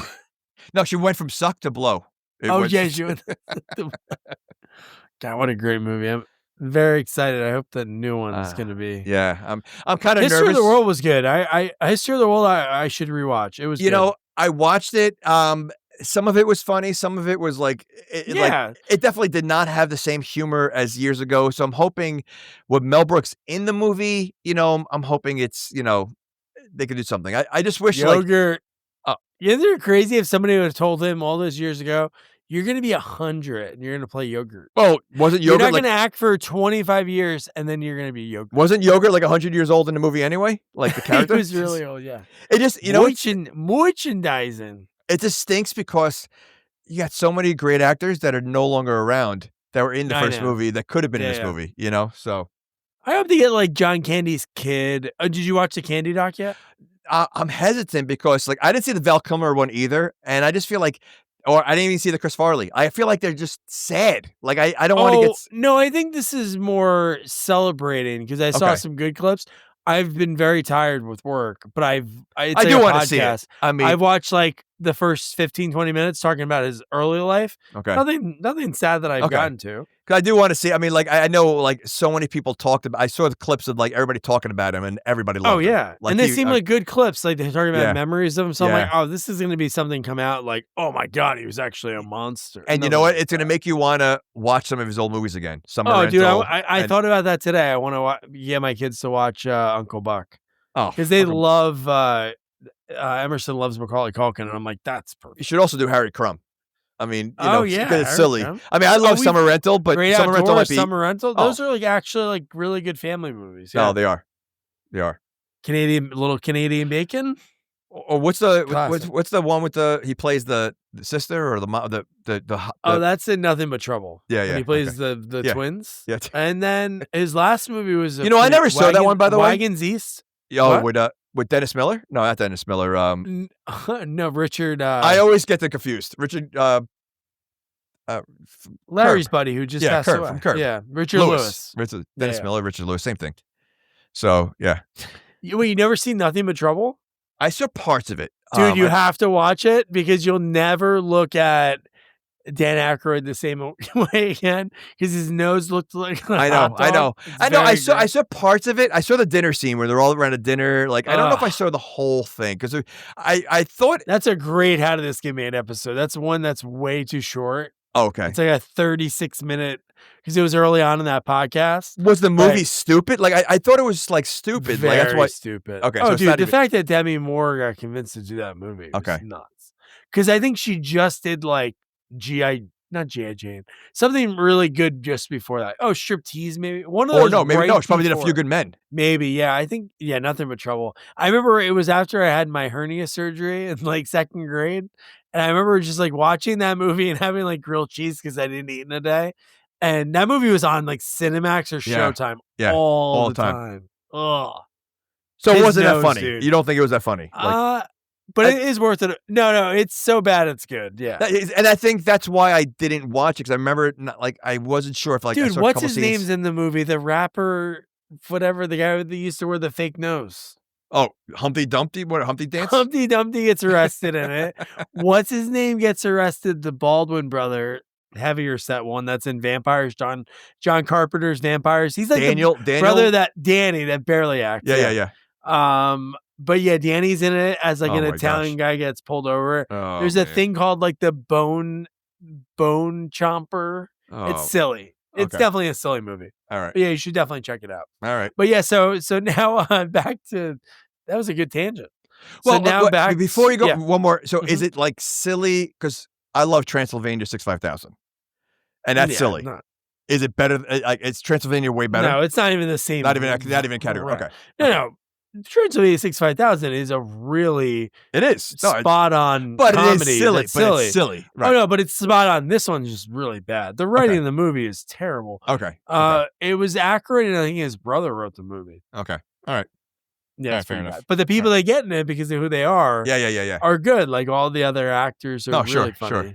Okay. But so now at this point, like Clue is attempting to get in the portal, and this is when he uses the powers to suck him in, and then they explode. And then I'm like, so you interpreted that as like Clue's in the main world? I thought that was like no, not Clue. Destroyed. I'm sorry. I was thinking of the girl. Oh, you meant Cora? Okay. Yeah, Cora. So Cora is in the main world, right? Yeah. Okay. So that's what I'm like. That's when you say Clue, I was thinking her. So yeah, no, he got destroyed, but Clara made it to the main world with him, and so like, but being in the real world, she looks human. Like is like I know. Like I don't know where they were going to go with that, but now she's not even in the movie, so that makes no sense. Like that was a good setup to say, hey, we have an AI that's real. Now that's living, in the real world, and that maybe it's how and it has all the information to maybe like do better things or it turns into like an iRobot situation, you can because it's in the real world, but like there's nothing to do with that. They're like that. Why would they not follow that formula? I don't know. And what another thing that's dumb? How did the friend get there? The old man's friend. Yeah, he got paged. Yeah. When did Sam page him? We didn't get a page scene. So stupid. They were about to leave. Let me page him. Why would they not show us that was a real thing that's in that world? Yeah. He was just waiting for him. Yeah. Oh yeah, I'm going to be the president. Oh yeah, you're going to take over. You know what? And I think that would have looked. I think like you kind of said it before. I think it would have been a better ending if the friend turned around and he looked in the mirror or something like that, and it was Clue. Like Clue is, in the friends, or something like that. And like now you got to get the eyeball or something. Yeah, of something. Cora. Something. Yeah. So the last line in the movie, she says, "What's next, Sam?" And then they go off in the drive. She sees the sunset. I wrote the last line should have been haircut. Okay. So wait. So in Sam's world, he's gonna start a relationship with a AI girl. Yeah. And he made that decision, and also that he's going to take over this huge company. But the taking over the company, fine, whatever. Yeah. But you're telling me Jeff Bridges gave her all the lady parts and they're working? Oh, I know. I mean, Makes no sense. this is like you said, he's a rich kid, he's good looking kid, whatever, and AI. This is the relationship he wants, Weird. Yeah. which he really can't have. Do you know who she is? She's a robot. And does she need to be charged ever? Like, I mean, she's in the real world now. Like, Yeah. Okay. All right. Anyway. Shut your yapper, honey. Go charge yourself. She's just like charged in the corner when the boys are over to watch football. Or like he goes, honey, can you plug me in to charge me? And she goes, yeah. And then the football game's on. He doesn't plug her in, but she thinks it's just. Then she's. So oh stupid. My God. So stupid. So Tron Legacy. Would you recommend somebody to watch this movie? So here's the thing. I'll tell you one last gripe I had with this movie. It was way too long. And so if it was much shorter, if it was an hour and a half movie, I would say, listen, you know what, visually it's pretty cool. For whatever it is, it's, I don't think it's a Tron movie. I don't know what it is, but it's only a half hour, an hour and a half. There's good action scenes, fine. But being that it was 2 hours, it did feel like it was a very long movie. Too long for a movie like this. So I'm going to say no, because you really need to sit down, pay attention. And it's just this way better 2 hour movies. Like I find I have 2 hour movies that I want to see, but I need time to see it. This will just waste time of your 2 hours to sit down and watch when there's other better 2 hour movies that you're going to sit down. Like you always need you need time for a 2 hour movie. This is not one of them. Give me 90-minute runtime. Yeah, no, I think for visually, I'd watch clips because the action scenes are really good. The Frisbee one, the grid one. Correct. Some of the chase sequences, very cool, but no. Yeah. Not what I want to watch in October, but what I want to watch is a sequel, one of Jamie's favorite horror sequels of all time. Finally, we're covering it. Nightmare on Elm Street Part 3, Dream Warriors, which I know this is a huge favorite of yours, and it was great to be able to talk to the art director on that movie. Before you go further, I'm nervous. Because why are you nervous? Because I said the same. Well, I haven't seen it since I was younger. It was great when I saw it in the theater. It was great, but I also thought Superman 2 was one of the greatest sequels of all time. And then watching it years later, so I'm just hoping Dream Warriors holds up. That's all. I think it will. It will. Okay. But so I talked with Mick Strawn, amazing guy. Now he's still doing the production design work, art department stuff, a little bit of special effects, but he's directing. You check out his new film that he's director and producer of, Solitude. You watch it on Tubi. Very cool movie. One thing I love when it comes to horror flicks, especially independent ones, is when it's an idea. When I see it, I go, I've never seen that before. It's a reality show, like the ones that are like not Naked and Afraid, but the one like Alone, and it's about somebody documenting themselves. They're just by themselves. And you slowly see this actor's kind of going crazy. You're trying to figure out, hey, what's out there? What's lurking? And she's an actress that she didn't do much, but she crushes in that role. Mick did a great job too. And then he has a movie, Pig Hill, that he's a production designer on. So be sure to check it out. But man, his career, he's done it all. His first film that he's credited on is Breaking 2 Electric Boogaloo. Nice. Which is funny because that is the set that is used at the same year as Nightmare on Elm Street. Then he goes on to work on 3 and 4. And then his sister, which kind of got him into the business because she was like doing a little bit of acting. Then she comes back into California. He starts working. He gets her work. She starts becoming a production designer, but really cool stories from his career. And his credits, man, look it up. I'll put it in the episode notes. He's worked with like Critters, Candyman. He worked with Roseannaton. He worked on the Fantastic Four movie that was done by Roger Corman. So much stuff. Really cool dude. So so that'll be what's up next on Halloween. That'll get released. How you like that, Jamie? I'm excited. Like I've been holding off watching this because I knew one day would do it. Yeah. And like I said, I just really hope it holds up. What do you know what year it came out? Gotta be late 80s, you think? My guess would be 85 or 86. Okay, so I was in middle school, like 87-ish, like 7th grade. So, seeing like these kids with the superhero powers and all that stuff, like, Dungeon and Dragon kind of stuff. And it just like, I remember it being really cool. I just hope it, it does hold up. 87 it came out. Okay. So there you go, 7th grade. So yeah, I saw it at the theater and yeah, I mean, I'm sure it'll hold up. I mean, I think, dude, no joke.